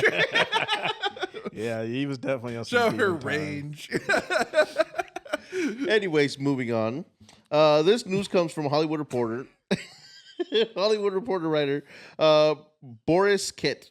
In the first deal since winning an Oscar for her lead performance in Anora, Mikey Madison has signed on to star in Reptilla. Reptilla. Sorry. Reptilla or Reptilia? It says Reptilla here. Alongside Kirsten Dunst from director Alejandro Landes Chavarria, who directed the 2019 film Monos. Based on a script by Landes Chavarria and Duke Merriman, the story tells a dental hygienist of a dental hygienist seduced by a mysterious mermaid into the dark and wet underworld of Florida's exotic animal trade. Principal photography will commence in the fall. This news came not too long after Madison reportedly turned down a villain role in Sean Levy's upcoming Star Wars film titled Star Wars Starfighter, and other Such a dumbass name. yeah, I'm sorry. and other high-profile roles such as the lead in Zach Cregger's Resident Evil reboot and Lucas Guadagnino's now suspended DC film Sergeant Rock. Does that have to do with The Rock? No, Okay. What do we think of Mikey Mike. Madison? Mike. What do we think of Mikey Mike. Madison going on in direction with her post-Oscar win? And is she making a good choice turning down these high-profile films? Can I go first? Yeah. Yeah. Okay, so Talk about Mike. Mike Madison. I'll talk about Mikey Madison. So I think that no, it is not a bad idea for her to be turning down these high-profile roles because she already has an Oscar. So what does she have to do? You know what I mean? Yeah. Now it's more like RDJ. You know, once you win that Oscar, it's like, all right, now I'll do whatever Dr. the heck I Doom. want to do. Yeah. Now I'll do whatever. Now I'll do whatever role I want to do. You know. Well, I'm gonna play devil's advocate on that one. Okay. I think RDJ has the clout to be able to do that. I think because she's still young, and yes, she has the Oscar, but I think now you have to top that performance. You know what I mean? Okay. Because then, if not, it's a fluke. I wouldn't say she necessarily has to top her performance. I would say Thank she you. just has to keep a good resume. She's got to keep up a good resume. Yeah, but Yeah. but I mean, I can't imagine like she's gonna like have another Oscar winning. not saying that she has to have another one, Yeah, but like she has to be really good. yeah, she gotta be like consistent. Yeah, I feel like we don't really get like a lot of consistency in just some actors. when they reading get an this, Oscar. the story tells of a dental hygienist seduced by a mysterious mermaid. The fuck is that? I mean, have you seen the movie What Lighthouse? Yeah, Okay. that mermaid Uzi. Mermusi. Mermusi. Mermusi. Mermusi. I don't know. Is this good? I mean, the Star Wars movies haven't been hot commodities in a while, correct? Okay. No, So that it's like okay, whatever. Zach Resident Evil. Kreger, Resident Evil reboot that mhm. hasn't been hot, and then Mhm. and this can tell you already this shit is suspended. So Sergeant Rock. So what the fuck is that? yeah, DC movie. That shit ain't even coming out probably. Was that Maybe not. was that being made before James Gunn took over and all that? Or No, that's after. oh wow. It was like some kind of weird thing where like they couldn't like do proper scheduling because I think it was gonna be Colin Farrell as Sergeant Rock, but it was like something where I think they didn't want to like film it in the winter because it was like supposed to be like a like a summer type movie, like a hot film basically. Yeah. So it was like something. So I think they're gonna suspend it for a while, maybe come back eventually around to it. But yeah, But if you look at these mm-hmm. Star Wars franchise, Yep. Resident Evil franchise, Yep. Sergeant Rock probably would have flopped, maybe right? So I could see why she would turn down those because she doesn't want to get lumped into that franchise cycle just yet. Mm-hmm. Eventually, when she's old, she will because that's what Hollywood does. Like how old? Like I don't 30? know. I don't know. Hey, come on over to Marvel. So I could see why she turned those down. And if Star Wars was like what Star Wars was like years ago, like when it was decent, I guess. Yeah. Was it decent years ago? Like how many years ago you talking? You fuckers watch it. I don't know. I mean, you tell us. What are you talking about? Why you got disrespected just because we like it? I'm not disrespecting. I'm just saying you guys are. You motherfuckers with your Star Wars. Okay, thank you, Josh, because he understood the question. 20 years ago, she wasn't even born. 20 years ago, Jesus Christ. Yeah. Ugh. What does that mean? I forgot y'all liked Revenge of the Sith. I forgot. Yeah. You know what's funny? Yeah. Like when I say like 20 years ago, that was just 2005. Yeah. That's insane. Oh, Yeah, that's crazy, she was yeah. definitely alive at that point. You know what I mean? Like you think like 20 years ago, like 90s or fucking 80s. No, Mhm. it was just 2005. 2005, the year of our Lord and Savior. That's crazy. Yeah. What do you think, Alec? What I think of it, I feel like this is an interesting choice to go down too, because I feel like, I mean, you talked about it before, like you got to build like a good repertoire before, after, even an Oscar or not, like if you build a good repertoire for your filmography and just make as many good projects as possible, and then like maybe when the time comes to like do a franchise film, you go off and do it once you have that credibility. Yeah. And I feel like she doesn't really need to like jump into a franchise right now. Like she probably like jump into it like eventually, maybe like the next 2 years or something. Even then, that might be. You think that's too soon? I mean, think so. eh, How old is Mike Madison? 26. I want to say. Let's pull it up. 26, 27. Jamie, maybe? pull it up. Jamie. Yeah, she's a young actress. Hi, but, man. If you guys didn't know, the same Jamie that's on the Joe Rogan show, Yep. we have him too. So Yep. he just whenever we do our episode, she's 26, Yeah. 28. But do you? Why are you saying this? Is because you don't think the plot doesn't sound very? That good? shit sounds ridiculous. Yeah. Okay. I'll say this wait, because wait. Can okay. I? No, I Sorry. guess sure. Have you seen Nosferatu? No. That has to do with like a vampire trying to like seduce one of the like the characters or whatever. But that's and it did to, pretty well. But to me, that's different. Though. It got nominated for an Oscar. I'm not listen. Vampires seducing people, that's fine. But this tells a story of a dental hygienist seduced by a mysterious mermaid. Yes. When you say that shit out loud. But the thing is, I would say that's also very, very, very odd plot. But I also saw the director's previous film, Manos, like a couple of years ago, and that was a very, very great film. What was that about? It's about like these Brazilian like child soldiers that are up in the high mountains training, and they start getting into psychedelics and start like really going off on each other. See, that sounds interesting. Yeah, but it's like same day, and it looks visually beautiful. The sound design is insane. Now just and it's basically like Apocalypse Now, but like with like child soldiers. Now just read this out loud though. I mean, it sounds interesting. I'm not gonna say like it's like the greatest plot in the world. I guess I just okay. So this is what I pictured. Right? No, I just know like how the director's style works. I'm like, okay, I can see how this works. I'm not. I'm not saying the director isn't gonna make it work, right? Yeah. It's just when you read it, it sounds like the fucking ending of like fucking Finding Nemo when they're in the fucking the going into the tank and the drug trade of Miami. Yeah. Like okay. To be fair, we don't have the whole entire story there. That's just like a I know it's supposed to catch your attention. And I'm not saying that it's not gonna be really good or whatever. It's just right off rip. Like when I read that, I'm just kind of like, how can that work? I guess. I feel like she does know like what a good script is. Yeah. Like I feel like she's worked with Tarantino, Sean Baker. Like I feel like there must be something really good with this script for her to take it on. And then it's basically the black market for exotic animals. Yeah. And it takes place in Florida.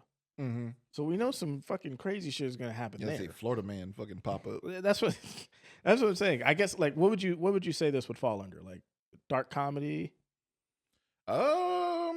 Just by maybe I have to like get a feel of like the trailer. Maybe like the trailer. I can see if you were falling into dark comedy or like a drama, like either a fantasy drama, like either one of those. All right. Yeah. So I have to. Yeah. We'll see. I'm not looking forward to her. Mike Madison in the fucking. What's the name of it? Do we have a name? Reptilla.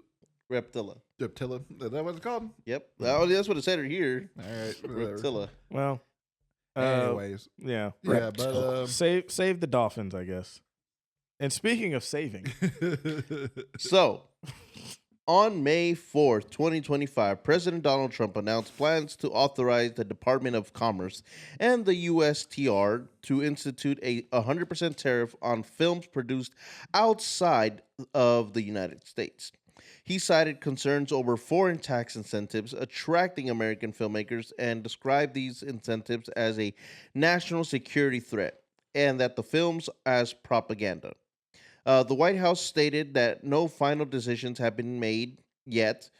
Films that would fall under these tariffs include Avatar: Fire and Ash, Jurassic World: Rebirth, Avengers: Doomsday, and The Odyssey. Of all these films, get ready to pay $90 per ticket for Avengers, y'all. It's gonna be great. Since all these films are filmed outside of the U.S., what potential economic impacts could this tariff have on international film production and distribution? Well, simple. I'll let Alex explain. No, you can say it. It's just simple. Everything's going to be more expensive. And so the prices are probably going to go up in tickets because like if it's so say like you only have a budget of $5 million, right? And you want to go film somewhere cheaper. You would usually typically go outside British Columbia, wherever, right? All these places that give you incentives to save money. Bulgaria. Yeah, wherever. You save money, and so you can like put money and budget in, like, you know, save for marketing, save for like this and that, whatever. But now that, you know, there are no really good incentives here in the U.S. Yet, right? That still has to be done yet, but I feel like it's like one part of the equation that he tried to solve, but didn't fix the other, which was like have other states put incentives to shoot here to make it cheaper. But I mean, Yeah, but it's like, like, you'd be surprised how many films and TV shows shoot outside of the country. mhm. I know, like Vancouver is like usually a popular spot, so it's kind of like a neutral looking city, and there's like a bunch of places where like, oh, okay, it could look like New York, sure, why not? It can kind of look like California in certain aspects, but yeah, then there's like bigger films that shoot like all the Avatar films shoot in New Zealand usually. And Avengers usually shoots maybe like in the UK or something like that. So yeah, it's gonna be and it's happening exclusively all of these like big movies for sure. It's gonna be like a really like I don't think it's gonna like happen. Well, I don't think it's gonna happen like soon, anytime because I think Trump like just tweeted that on a whim because he was like talking to John Voight or some shit. And John Voight was talking to him like how fucked up Hollywood is right now, the industry, in his view anyway. Sounds just like his presidency in general. I was like, yeah, and doing shit on a whim. Yeah, and he was like, "I'm gonna put tariffs on movies. I'll save the day." It's like a weird old man just like tweeting like out of a whim, just being, "I'm gonna put tariffs on movies. You can't stop me." And then it's like, and then the government's like, "No, we can't do that." What the fuck are you talking Do we about? think he's like senile? Yeah. I mean, he's like, what is See now. was like damn near 80? Like he's probably 80, like This around motherfucker there. is wearing diapers and shit in the White House. I know they're always talking shit on Joe Biden. Yeah, it's like but he's just you're as bad. just as old and like Like Joe Biden's just the silent, crazy, forgetful type shit. yeah. This motherfucker is the one that's like when somebody walks by his house, like, "Ah, you motherfucker." he hits the button. He hits the DEFCON button. He's like, fuck. He's the one like outside the fucking grocery store. It's like with his cart. "Ah, you get the fuck out of my way." Fuck it. Fuck it. Like John Voight, Sly Stallone, Mel Gibson, Hollywood Advisors. Oh yeah, I forgot they're not advisors, ambassadors. Oh, okay. Oh Everybody god, damn respect it! their name, Josh. Okay. That's a hell of a Hollywood shit. ambassadors. Like, why are you trusting like John Voight of all people with being a Hollywood ambassador? Motherfucker hasn't been in a big hit since 2007 with Transformers. Like, what is like? What? Why would you trust him?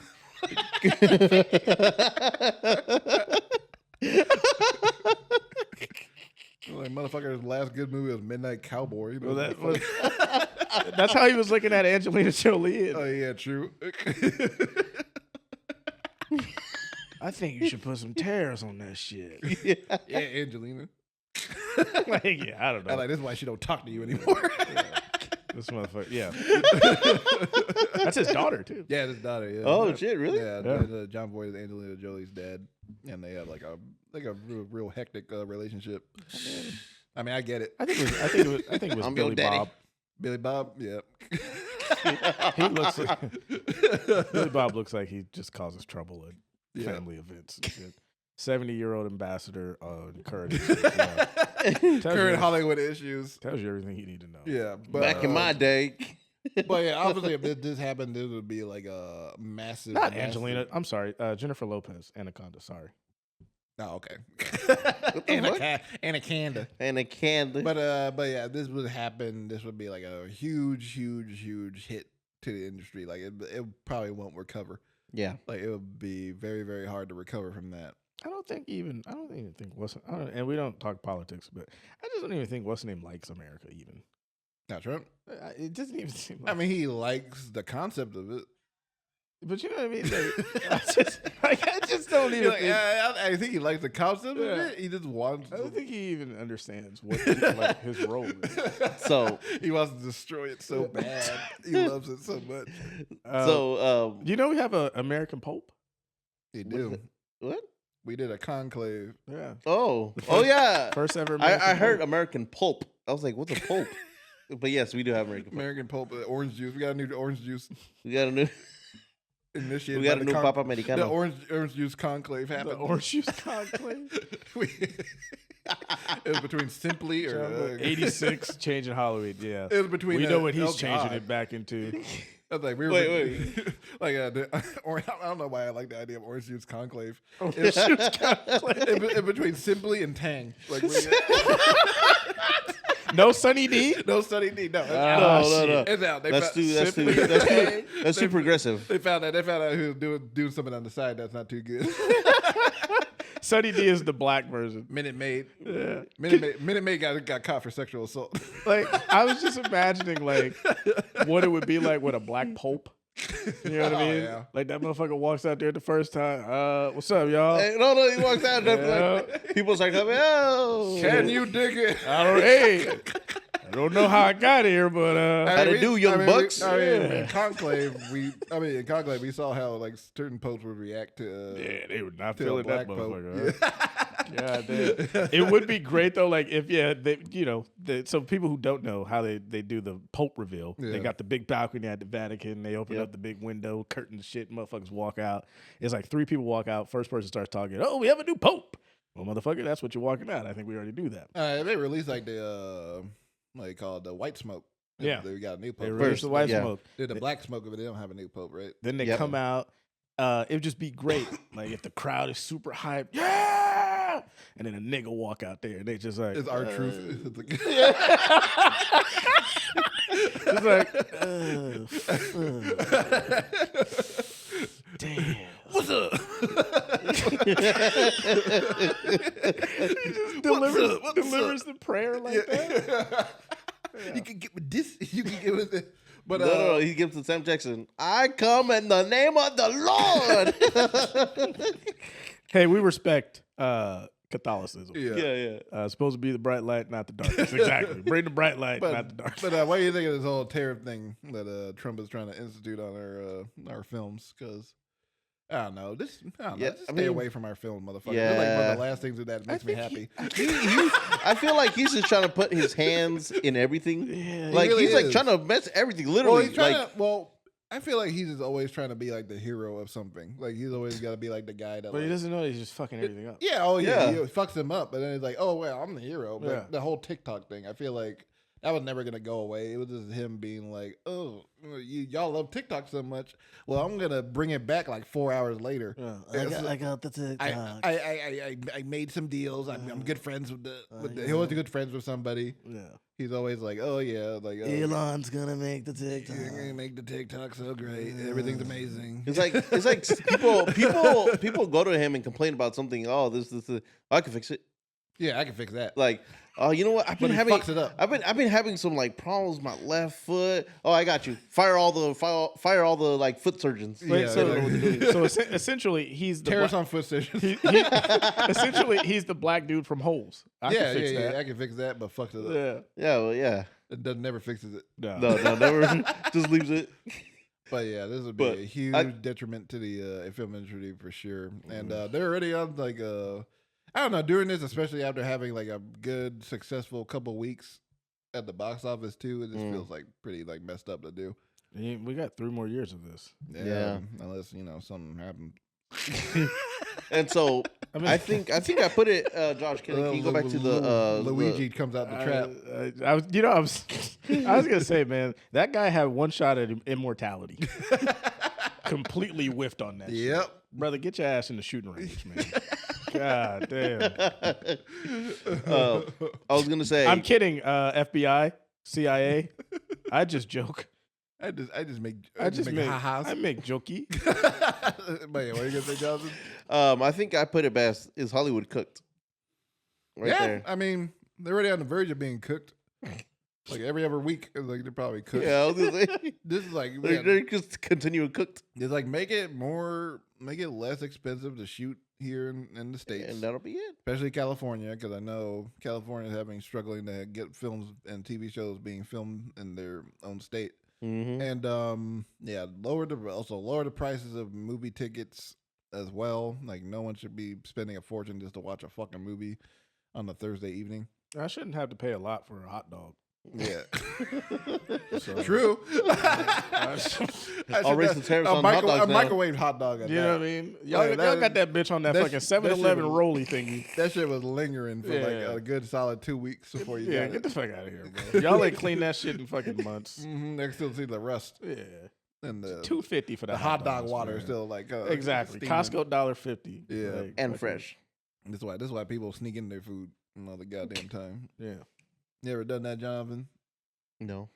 No. You never snuck in food into a movie How theater? do I do that? What do you mean how you do it? You just wear a big ass jacket or bring a bag. I'm gonna have you guys teach me this. I can teach you how to smuggle in a hot dog. Okay, you take your ass cheeks, Okay. spread them, stick the dog right in your buns. Go to the bathroom when you get to the theater. Pull that bitch out, take a napkin, and wipe off the shit. It reminds me when back in college, me and Jacob, our friend Jacob, Yes. we were gonna see Fighting with My Family at the AMC, and we bought McDonald's. They were hot as shit, but we put them in our pants, Oh my god! and we were walking to the theater, fucking walking to the theater. I was burning. I was holding in my fucking screams of pain. Wait, okay. When you say put in your pants, It was like on my thigh. what did you have? Fries. It was like chicken nuggets. His chicken nuggets were heating up his chicken nuggets. I think it was a burger. This man Big pulled Mac. he pulled a real life Napoleon with the tots. I mean, we both did it. That's hilarious. Yeah, we burned it. I was so happy when we finally got inside. I could take it out. The people that were sitting next to us, why is the people sitting next to us, why is this guy taking his pants off? How did you get him out? I don't know. I can't remember how I got him out. That's hilarious. I just knew I had to get him out. He did it simple. He was like he got there, he looked around, he pulled his pants down, pulled out the biggies. We weren't in the back of anything. We were like down here in the front. Oh, that's Like the rail seat. there's like kids like in here like, Daddy, what is he doing? That's called putting the popcorn in the popcorn. Oh my goodness, that's how I met your mother. Your mom was there, saw me taking out golden fries out my dick. Oh shit! She said, "Ooh, Oh shit! McDonald's fries, extra salty. Oh my goodness! but yeah, that's Tariffs for you." Yeah, There you go. that's Pretty much. That's the bowl right there on the Tariffs. Good. God. No, thank you, Jon Burgundy. Yes, that was Jon Burgundy. Thank you. and also Jon Burgundy. Also, let's see if Mikey Madison becomes Jamal's new Sydney Sweeney. Okay. Okay. She has an Oscar. Jon Burgundy. Oh, and Josh. Sorry, me. Jon Burgundy here Oh yes. is getting married. Close up. Oh. Close up. Oh. There you go. There you go.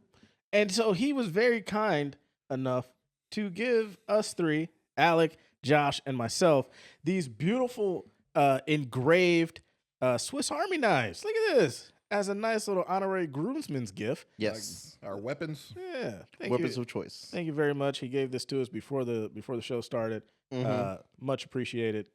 And yeah, I'm gonna fucking definitely stab somebody with it. I actually got it because I was like, I think it'll help on set with whatever, like if you need to cut something open or like Yeah, that's usually a open a nice thing to have. corkscrew.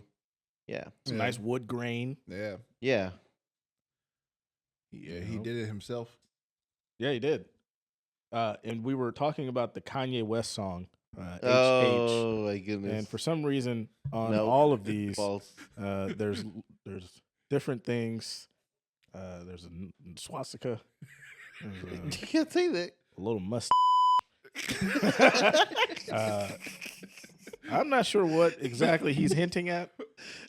There's nothing other. It's the thought that counts. The face of Kanye is like lingering there. It's pretty crazy. Yeah. No, but thank you. Thank you, Don. Of course. We do appreciate it.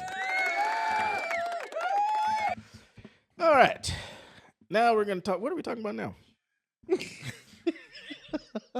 Sorry. Yeah, we did good. Hold on, real quick. When did you unbutton your shirt? It's Oh yeah. it's hot as fuck. Because I looked over like during Jon Burgundy, It's hot as fuck. and I was like, why is he? No, I half gotta get his naked? Rico Suave on. It's hot as fuck in here. I did it a while ago. I mean, now we're gonna talk about prisoners, right? Yeah, Yes. yeah. Yeah, I'm talking about. I know. Jamal was clamoring to get to this segment. Oh yeah. Man, He finally gets the glazed Jake Gyllenhaal. surprisingly, I'm actually not gonna do that much glazing of Jake. Oh, wow. You but- like slick back hair, Jake? Looking I- sexy with his tattoos I do, and mean mugging everybody. and his Yeah. weird I think. eye twitching. oh yeah. But spoiler alert. Oh, I'm so sorry.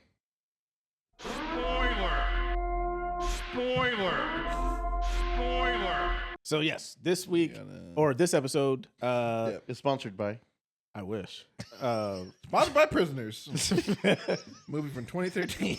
Do you want a custom license plate made? Well, them motherfuckers are the one to make it. These are the best to do it. But yes, Prisoners came out in 2013. Denis Nuevo. Denny Oh, you fucked that up. all kinds of Villeneuve. it. What? Villeneuve. Villeneuve. Villeneuve. Denis Denis Villeneuve. Villeneuve, French Canadian. Well, I'm not French Canadian, so I don't know. Anyway, man, I've been wanting to talk about Prisoners since we started the podcast. Yeah. It is absolutely one of my favorite movies of all time. You want Does to it still hold? explain what it is to Yeah. the people that haven't seen it? So, Prisoners is about two girls who go missing, and the parents of the missing children they're heartbroken, and they are trying to find them. There's a lot of twists and turns to it. Yeah. Jake Gyllenhaal is the detective on the case, and he has been tasked with trying to find the kids. And it's such a to me underrated movie. And I was looking at what it got nominated for the Oscars. All it got was best cinematography from Roger Deakins, Tracks. and that is a absolute fucking travesty. That he got nominated? No. That's the only nomination. Oh, yeah. Okay, fair. And so I was looking at what else was nominated during that year. Let me take a look. 12 Years a Slave, Best Picture, Wolf of Wall Street, Nebraska. Okay. Right off rip, one of these is not like the other. Just stop there. And then there were some other ones as you pull them up. Yeah, okay, I got the full list here. Alright. 12 Years a Slave, Mhm. that ended up winning Best Picture. American Hustle, I take that shit off because that was just ass. Captain Phillips, Dallas Buyers Club, Gravity, Her, Nebraska, Philomena. I don't know. Okay. Yeah. British movie. The Wolf of Wall Street.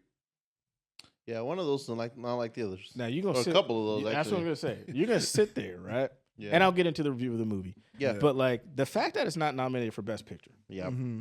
then we're not even. Hugh Jackman isn't nominated for Best Actor. Wow. What's the black dude for 12 Years a Slave? Chamabuku? Chamabuk? Chiwetel Ejiofor. Thank you. Leo was nominated. Yeah. McConaughey. Again, Bruce Dern. The was nigga from nominated for, Nebraska. Nebraska, yes. what the fuck is that shit, dog? I haven't seen Nebraska yet, so, but I don't know. I feel like Nothing good ever comes Probably- from Nebraska. probably tough to top Hugh Jackman, though. Okay. Then we go to Best Supporting Actor. Mm-hmm. You're gonna tell me that Jared Leto it was the best supporting actor that year? Not the best actor, period. That's what I'm saying. And Jake Best can't supporting even. actor in what? Yeah, Jared Jared Leto. fucking Leto and Jake couldn't even get a nomination. Then we don't even get a nomination for Best Directing. Wow. It's I feel like the Academy low key hates Denis though. Like honestly, Really? he always kind of gets like sidelined. I just look at that and I'm like, that to me is just insane because this movie is top notch. Mm-hmm. I never write down notes, Oh, but I no. wrote down notes. You wrote down a book. Miracle. No, not too much. So I call this right off rip, best performance of Hugh Jackman's career. And I would be hard pressed to try to find something better. I mean, you could probably say maybe The Greatest Showman. No, I would never say that. Okay, good. I was like, What would you say? The Prestige? Logan. probably Logan. Okay, Yeah. Close, not even close. X-Men Origins. Origins. Okay. So I said it's visceral, heartbreaking, and authentic. It's a relentless emotional spiral of a man desperately searching for his daughter. The writing in this movie is very clever in how they hint at the twist. From the mom saying Barry was just playing in the front yard, a few feet where the RV was. She was like, "What does that mean?" And these are things that, like, I've seen Prisoners a bunch of times, but Yeah. as we were doing, knowing that we were going to talk about it, I was like, okay, let me pay a little bit more attention. And then the father, where he doesn't have the priest father. Yeah. And he's like, yeah, the guy in the basement had a family, which pretty much is like, okay, so the family was out here doing some wild shit. and they're hinting at that. And then I also said, and I wasn't writing down like a super fucking concise notes. Yeah. But I was like, it's beautifully shot. Dinkins captures the emotion and the pain of the parents so masterfully. The car covering the bunker, and it's just like right in front of Jake. It's just like one of those things where it's just like once you find out the twist, it's just like, oh, it's like right in front of his face the whole time. Yeah. And I was like, you really feel for these parents, and it's a testament to the skill and talent of these performers, because everyone is going through different emotions. And I thought that was like very kind of clever for like directing. Like Hugh is just this angry, aggressive, wake up, Jonathan, fucking just like, like he is going at it. Yeah. And then like his wife, Grace, she's on pills and shit. She's all fucked up. Yeah. Like, we really don't even see Grace in the movie. No. She's in bed Yeah. half the time. Fucking losing her mind. Yeah. Viola is kind of like she has hope, Yeah. but you can see that there's a little bit of like, man, I don't know if we're gonna find him. Terrence Maine Howard is like he's kind of the pussy almost a little We bit. can't keep doing this, man. Yeah. Yeah, Viola definitely more of the serves more in the masculine position more than Terrence for sure. He's more of the compassionate, like like when he talks to like Paul Dano or like them letting him go, he's like, we this isn't right. This isn't right, man. Man, this ain't right. Talk like Terrence Howard, man. Keller, this ain't right, man. Lucius Lion. It's Lucius Lion talking, man. I'm just trying to get it across that this ain't morally right, man. Yeah, man. Cookie don't like that, man. Oh, Wolverine. I'm War Machine. And then I think a character that doesn't get mentioned is Time, right? Mm-hmm. Because Paul Dano's character is essentially the main villain antagonist. Yeah. Him and the aunt. But Time is just as important because, in a missing case, you don't have months. You basically have like days. Yeah. And, it's not really like they bring it up. They bring it up in the car scene. They bring it up like a couple other times, but it's not really like spoken. But like we kind of all know that like in a missing person case, if you don't find it like within a week or so, it's a pretty slim chance that they're going to be alive. Yeah. And then again, back to like Dinkins and how this was shot.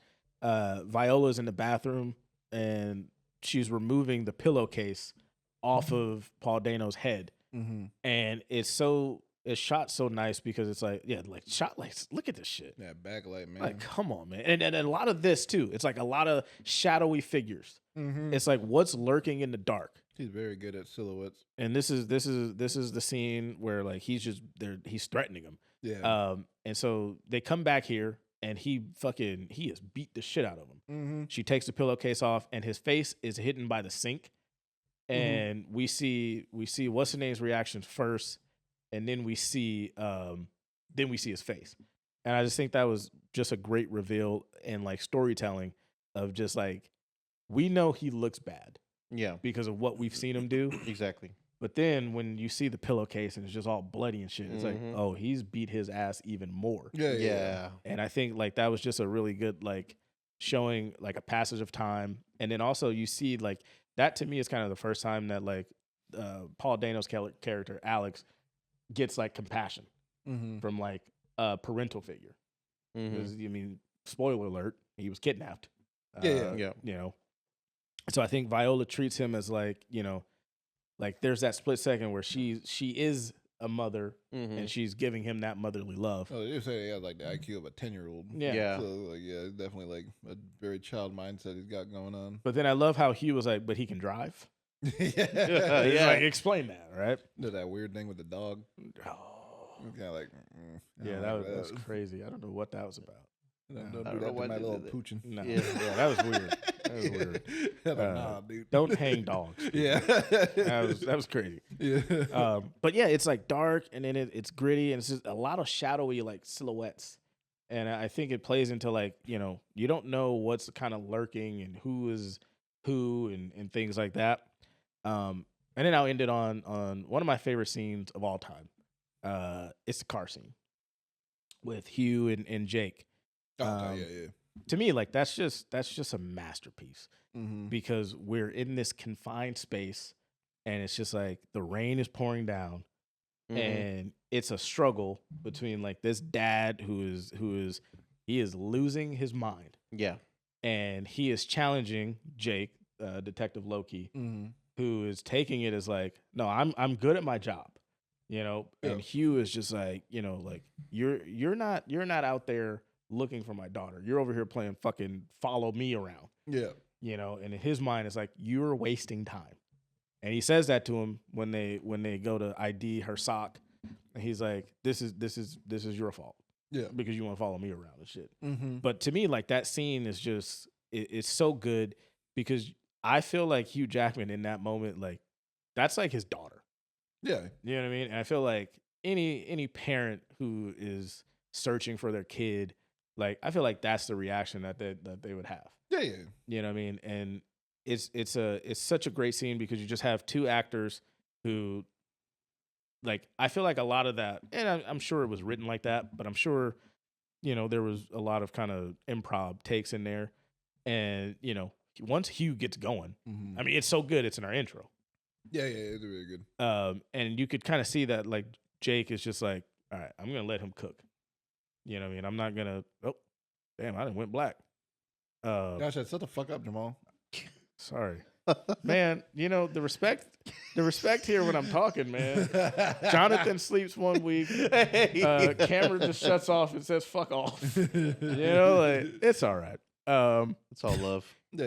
Go ahead. But yeah, they both know like what's at stake. Mm-hmm. And they both know that like like, and I think the line of like every day she's wondering why I'm not there to rescue her, not you, but me. Yeah. I think that like that to me was like, damn, because that is what it is. You know what I mean? Like she is wondering why my dad hasn't come and saved me yet. Yeah, I feel like kind of like the what a dad's supposed to do. Yeah. Yeah, in a way. Yeah. Mm-hmm. And there, I feel like there's a little bit like when he says that, like it's been, I think he says it's been day 6. Yeah. And Jake is like, it hasn't been a fucking week yet. I think there's a little bit of kind of like maybe she isn't coming back. Mm-hmm. From Hugh's side, and I think that kind of questions Jake's ego and his detective work. But yeah, I mean, overall, I love this movie. It's fantastic. It looks great. The cast is just phenomenal. The ending of it is really good, and it kind of leaves it open ended. Mm-hmm. Right. Where like is he gonna find him? Is he not gonna find him? I don't know. If we want to pull up the little scale here, you can already know where I'm going with that. Peak motherfucking cinema. I do a little jazz fingers for you too. Yeah, absolute. Just like it. Yeah, I don't understand how fucking just best cinematography. Yeah. Hands down. Yeah. Or hands up. I just should.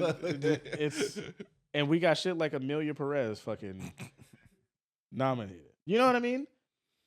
We're sitting here talking about fucking Amelia Perez March 2nd live streaming. You can go back and watch it in the YouTube. Like, comment, subscribe. That bullshit got nominated. It did. Yeah. Nominated a lot too. And we're sitting here and we're talking about Prisoners. Best screenplay. And I'm not saying that Prisoners has to win, right? No, Right. Just I'm not being saying there. that. Just being there. Yeah. Just give it its flowers. It's its fucking- recognition. yeah. But anyway, peak cinema. Love this movie. It just never gets old. It is No. fantastic. And I didn't even glaze Jake that much. You didn't. I mean, Good job. Yeah. Press the button. depends on who you ask. Press the cheer button. Thank you. Thank you, Alec. Thank you, Alec, for not letting the camera die. Yeah. Thank you, Alec, for not falling asleep. Basically, I just mine's just short. I didn't write it down, but it is a great film. It has a lot of moving pieces.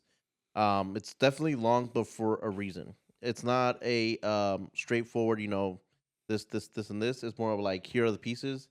If you watch and really pay attention, you'll be able to piece it all together. Because the first time I watched it, I missed a lot of pieces. And rewatching it, and I was gonna say, let me tell you a quick story.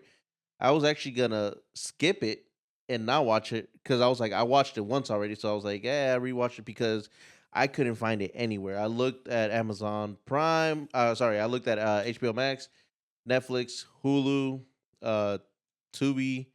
I looked everywhere. I couldn't find it. Pornhub. And then I looked up on Amazon Prime, and I saw it was for up for rental, and so I was like, okay, let me just go ahead and rent it then. And so I watched it, and I'm glad I rented it because it was such a great film, such a great watch. Like you guys have said, from the cinematography to like the directing, the acting, man, it's just crazy. And like the only thing I can think of is just what the aunt said, which was like the only reason why, like, why are you guys doing this, right? That was my question of like, why was it that they were stealing these children, right? Why are they like what is it called, kidnapping them, right? Because there's always a reason why. And it wasn't to like, oh, because we want children of our own. It's not like any of that reason, but it was because they literally just wanted chaos. They literally wanted people to doubt, like she said, we want people to doubt God, and eventually, like, go into like madness and go into chaos and show Make it feel how we feel. Yeah. Yeah. And so basically, the only thing or the biggest thing that I can say in this is good versus evil. Mm-hmm. And then that's really put into objective in this film of like, things are not always, black and white. It's not everything like, it's not this. For me, it's like tough watching and saying, oh, this is good and bad, and this is bad, because as an empathetic person, you feel for Hugh Jackman, right? Because like the wife said, I trusted you. Mm-hmm. Like, damn, this, like, I thought I could trust you. I thought you were gonna protect us. And then, like, damn, as a man, you're like, damn, that hits close to home. Like, for your wife to say this to you, like, damn. So then, you have that, your whole family's crumbling apart, right? Because your daughter is missing, and so now you tell the police, you trust the police for a certain time. They let him go because the police have to do their job as well. So they let the man go who they think is the one responsible. Mm-hmm. And then it goes to this whole spiral of like, man, if the police ain't gonna do anything, I'm gonna take justice into my own hands. And then that goes into the gray area of like what I'm saying, what is good and what is bad, right? Because like knowing afterwards that Paul Dano was just literally a 10-year-old kid who picked up those not kids. literally. Well, no, okay, no. Well, in the mindset, sorry. Mentally, yeah. Yeah, Paul Dano is mentally in the mindset of a 10-year-old kid, which was when they stole him, right? Yeah. And I thought watching it back, I was like, oh, he was just a good liar, right? Because then you see it when he picks up the dog, and I was like, oh, yeah, see, I knew it. Yeah. He was a liar. But then it turns out, he wasn't a liar. He was just a 10-year-old boy. And when he saw IQ of a 10-year-old boy, sorry. IQ of a 10-year-old boy. why is he driving then? And then like he picks up these girls and like, he's like, hey, you guys want to ride? Yeah, he like, he's having fun with them, bring them to the aunt's house. And she said, I'm the one that told him to stay, that they're not leaving. And like he's like, is that power dynamic? Like, he's older and all that, but like, who knows what kind of fucked up shit that she's put in his mind. Well, and also the line where he says when he's freed from the station, he says they didn't cry until I left them. Yeah. And it's little things like that where it's just like, oh, that's very clever. Yeah. Very clever, like dialogue. Yeah. Like it sounds so eerie and so like, damn, he's the villain. Mm-hmm. But then you're like, oh no, he literally meant to like they were safe in my hands. Yeah. But then like, my aunt is the evil person or whatever, like, whatever. But yeah, it again, it all just pieces fit together. Because I remember watching it and I was like, what does the whole maze thing have to do with anything? And then when I rewatched it, I was like, oh, now it makes sense. Yeah. Yeah. But now I'm going to let you go ahead and Alec do your thing. Oh, Peak Cinema. Well, on Letterboxd, you gave it what, a 4? I think I redid it. Just now. Well, yes, today. Yeah, 4.5. Maybe. Did I leave it at? I don't know. Okay, he did. Yeah, I have to redo it. You gave it 5? He gave it a 5. Okay. Yeah. Don't argue with me, man. I have to rewatch it. I have to rewatch it for it to give. Don't fuck with me. But no, I haven't seen this movie in a long time. Probably like 8 years at most, maybe. And I remember it was like probably the first Denis movie I saw too. and I've seen all of his films pretty much by this point. Nice. But yeah, what I did for this time around watching it, I actually read the script while watching the movie. Nice. And this is also a script that came from the Blacklist as well. Yeah, so that's really cool. Blacklist ain't some dumb website. You get some actual gold from that website. Yeah, no, 100%. And yeah, it's like it sticks pretty close to like the script for a lot of time. But then there's like certain points where it's like the scene where Loki's in their house for the first time and talk about, oh yeah, I'm gonna get your daughter, and then Hugh Jackman's like, oh yeah, it's like, what are you gonna do? And it's kind of like it kind of cut short. It's like, oh yeah, we're just gonna find her. It's kind of like cut short there, but then like I feel like Denis probably like in the rehearsals probably like making Hugh like kind of like go like a little like questioning him, questioning his skills and everything, and like really like, okay, like what are we doing here? Like why aren't you like going and find her right now? And it's like, why is it so hard to like get these like things going, things like that. And then there's also another scene where before like when they're taking Viola to the house for the first time, and there's a scene that's like completely not in the script where they park at the liquor store, and he visits, and they're asking Hugh Jackman like, oh, like why are we parking here? And it's like, oh, like because we parked there too many times already, they won't track us. That makes sense. So then they completely take that out. And then like when like Hugh Jackman's coming in, it's like parked in parked at the liquor store, and he's like, talking about like drinking, like I haven't drinking years, yeah, stuff like that. It's like, oh, okay, so I'm figured like they probably read the script. I was like, well, we don't really need to have this type of scene again to see it later on. So I like that too, because like you said, we see it because you can see like, okay, he parks there and he's walking over to that motherfucker. Yeah. Like, okay, exactly, yeah. But I also do like the cinematography as well. You guys spoke about it a bit. Of course, the Deacon's like the goddamn goat. Like, you're gonna get gold anytime you have him on a film or anything, really. Yeah. So very good. I also do enjoy. I feel like Paul Dano's been getting more of his flowers like more recently in the last few years, but it kind of feels like a prototype for like what he does in the Batman. Yes. In a way, yeah. Yes. Like not as like, obviously he's like far more intelligent than the Batman. But like it's kind of like that sort of like creepy vibe, the way he's like shot and everything, the way he's like his glasses are lit and everything. His demeanor. Yeah. I feel like a prototype for that. So I'm assuming Matt Reeves probably like saw Prisoners. I was like, oh yeah, he probably be Riddler. He'd be solid. Yeah. But yeah, I just love the atmosphere of the movie. Everything looks cold and dingy, and just like where they shoot this? Do you know where they? I was trying to figure that out. Yeah, let's see. Very unique looking setting. Prisoners. All right, Canada for all places. Probably like French Canadian. Georgia. Really? So the main locations includes. Okay, so it's a primarily filmed in Georgia, not Pennsylvania. Despite the movie setting in a small, unnamed Pennsylvania town, the main locations included Coyers and Covington, Georgia. Nice. Yeah. Wow. They must have shot in a weird part of the year because like it doesn't look like Georgia in any way whatsoever. It looks so just like you said, just dingy. Yeah, Midwest like type place. Yeah. But yeah, I do like it a lot. And another part that I like is Melissa Leo as the aunt. Yeah, she was very great too. Like she kind of like toes the line between like being like sympathetic and also like kind of like, oh, there's something weird here. And then you find out, okay, there's definitely something weird with her going on. I read that because she won an Academy Award. Oh yeah, for the fighter. That they were kind of hesitant to cast somebody with her stature because it's a small part essentially. Yeah, and they felt like it would kind of give it away if you're casting somebody who's won an Oscar. But it worked out. Oh yeah, it definitely worked. It'd be different if they cast like Meryl Streep or something. Well, I mean, that's like I guess. Yeah. You know what's funny? I like the biggest actors of all time. That kind of reminded me of the whole thing with David Fincher and Seven when they didn't want to.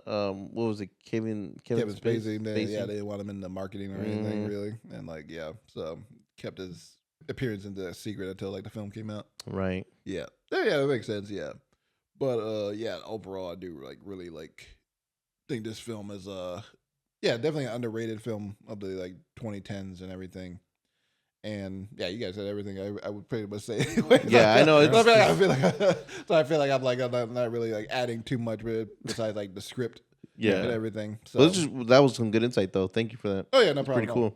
But yeah, I give this a We got a 1, 2, 3. peak cinema. Unanimous peak cinema. Is this the first time we've all had a peak cinema?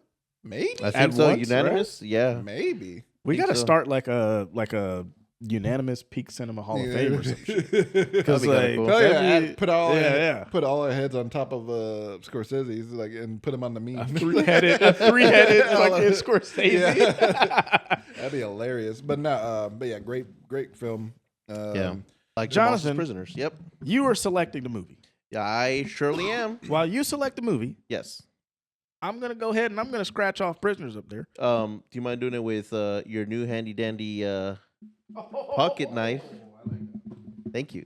So, as Jamal scratches off Prisoners off that list, I, however, do not think I chose my film off of that list because it's more modern.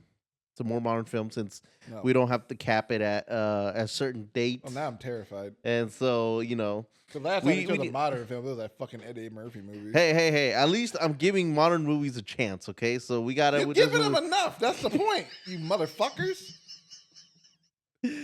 Cinema wasn't made in the last 10 years. Moving on. Moving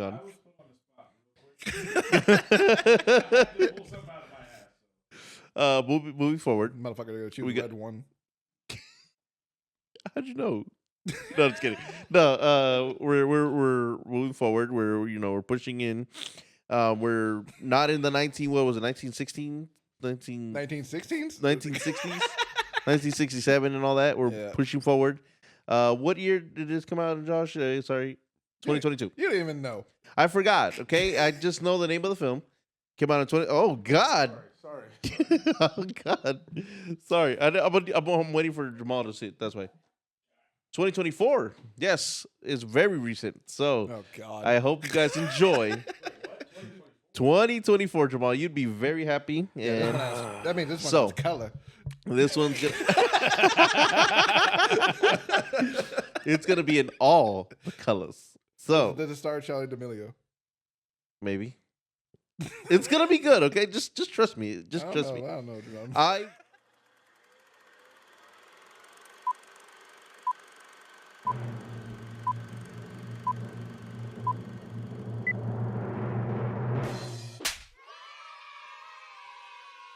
these two Mormon women or young women who visit this house who they are interested in converting to Mormonism or whatever it's properly called.